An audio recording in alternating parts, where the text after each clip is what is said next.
அண்மை செய்தியை பார்த்து வருகிறோம். பெண் காவலர்கள் குறித்து அவதூறாக பேசிய வழக்கில் யூடியூபர் சவுக்கு சங்கருக்கு மே 28 வரை நீதிமன்ற காவல் அளிக்கப்பட்டிருக்கிறது. அண்மை செய்தியாக பார்த்து கொண்டிருக்கிறோம். இது பற்றிய கூடுதல் விவரங்களோடு இணைகிறார் எமது செய்தியாளர் தினேஷ். தினேஷ், வணக்கம். இது பற்றிய முழு விவரங்கள்.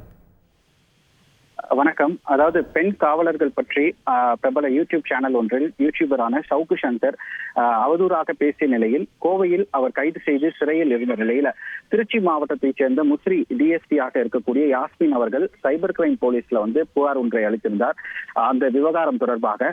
இந்த நிலையில அந்த வழக்கு அந்த நிலையில அவருக்கு மீது திருச்சி மாவட்ட போலீசார் வழக்கு பதிவு செய்து அவரை விசாரணைக்காக அழைத்து வருவதாக இன்று கோவை சென்ற திருச்சி மாவட்ட போலீசார் பெண் காவலர்கள் அடங்கிய குழுவானது இன்று கோவை சென்று அவரை திருச்சி நீதிமன்றத்தில் ஆஜர்படுத்துவதற்காக இன்று மதியம் அழைத்து வந்தனர். இந்த நிலையில் அந்த நீதிபதி ஜெயபிரதா முன்னிலையில் அந்த சவுக்கு சங்கரை ஆஜர்படுத்திய நிலையில் அந்த வழக்கு தொடர்பான விசாரணையானது நடைபெற்றது. இருவருக்கும், அதாவது அரசு தரப்பு வழக்கறிஞருக்கும் சவுக்கு சங்கர் சார்பில் ஆஜரான வழக்கறிஞருக்கும் கடுமையான வாக்குவாதம் ஏற்பட்டது. ஏனென்றால் அவரை அழைத்து வரும்போது, கோவையில் இருந்து அழைத்து வரும்போது பெண் காவலர்கள் அவரை தாக்கியதாக நீதிபதி முன்பு சவுக்கு சங்கர் குற்றச்சாட்டை முன்வைத்தார். மேலும் அதன் காரணமாக அவர் கைக்கு எலும்பு முறிவு ஏற்கனவே ஏற்பட்ட நிலையில் அதே கையிலேயே தாக்கியதாகவும் கூறிய நிலையில நீதிபதி அவரை மருத்துவ பரிசோதனைக்காக அறிவுறுத்திய நிலையில மதியம் அவரை மருத்துவ பரிசோதனை செய்து அதற்கான அறிக்கையும் மீண்டும் தாக்கல் செய்யப்பட்டு நீதிபதி முன்பாக உரிய விசாரணையானது மேற்கொள்ளப்பட்டது.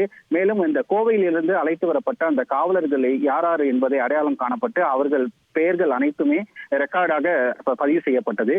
அது தொடர்பான விசாரணையும் மேற்கொள்வதற்காகவும் தெரிவிக்கப்பட்டது. இவர் சவுக்கு சங்கர் சார்பாக கோரப்பட்டது. மேலும் தற்பொழுது சவுக்கு சங்கர் இந்த வழக்குல காவல்துறையின் தரப்பில் கஸ்டடியில் எடுப்பதற்காக அவர்கள் மனு தாக்கல் செய்திருந்தனர். இந்த நிலையில் திருச்சி மாவட்டத்தில் சைபர் கிரைம் போலீசில் வழக்கு பதிவு செய்யப்பட்ட அந்த வழக்கின் அடிப்படையில வருகின்ற 28ஆம் தேதி வரை நீதிமன்ற காவலில் இருக்கிறதுக்கு நீதிபதி ஜெயபிரதா உத்தரவிட்டுள்ளார். மேலும் காவல்துறை சார்பில் விசாரணைக்காக மனு தாக்கல் செய்யப்பட்ட நிலையில் அது தொடர்பான விசாரணை நாளை மதியம் 1 மணிக்கு அது தொடர்பாக உத்தரவிட இருப்பதாகவும் தெரிவித்திருந்தார். அதுவரை திருச்சி மத்திய சிறையில் சவுக்கு சங்கர் இருக்கவும் உத்தரவிட்டுள்ளார். இந்த வழக்கானது தற்போது திருச்சி நீதிமன்றத்தில் முடிவடைந்த நிலையில் இன்னும் சற்று நேரத்தில் இங்கிருந்து திருச்சி மத்திய சிறைக்கு சவுக்கு சங்கரை அழைத்து செல்ல உள்ளனர். விவரங்களை வழங்கியதற்கு நன்றி தினேஷ். செய்திகளை உடனுக்குடன் தெரிந்து கொள்ள உடனே சப்ஸ்கிரைப் பண்ணுங்க.